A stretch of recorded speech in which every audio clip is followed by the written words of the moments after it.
Joining us live from the firm's Global Leveraged Finance Conference down in Miami Beach. I was going to say sunny Miami Beach, but I haven't actually seen the weather there. Leslie Picker is there and has an exclusive interview. Leslie, welcome to you.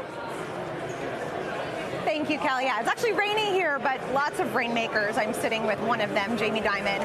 Thank you so much for joining us from your Global Leveraged Finance Conference. Let's get right into the macro environment because the market really seems fixated on some of these growth concerns regarding weak retail sales, soft consumer sentiment, policy uncertainty, and the like. Does this skittishness match what you're seeing within the bank as well as what you hear from clients at this conference and beyond?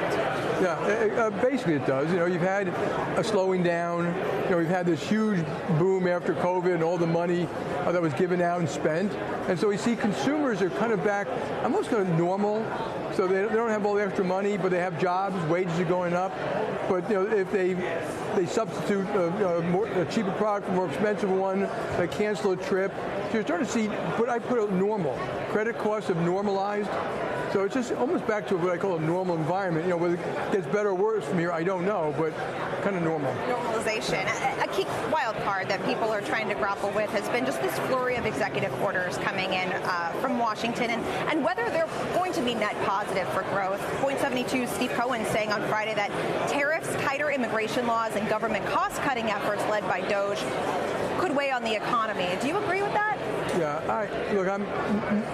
Yeah, could they? Yes, of course. But I think, the economy is like this huge ship of state.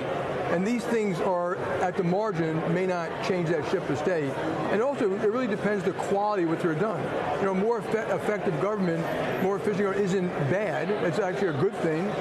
If they get overdone, tariffs properly used, if they're overused, if there's retaliation, yeah, they could be bad for the economy. But, they're just making up for use for negotiation, just making up for unfair trade. So I'm more in the wait-and-see attitude about how this all plays out. How do you think about the self-described chainsaw approach that DOGE is taking to the federal government? Is it something you support? Yeah, it's too binary to say support or not. Here's what I support, okay? The government and everybody would know the government's inefficient, not very competent, and it needs a lot of work. And so you and I, it's not just waste and fraud, it's outcomes. Why are we spending the money on these things? Are we getting what we deserve?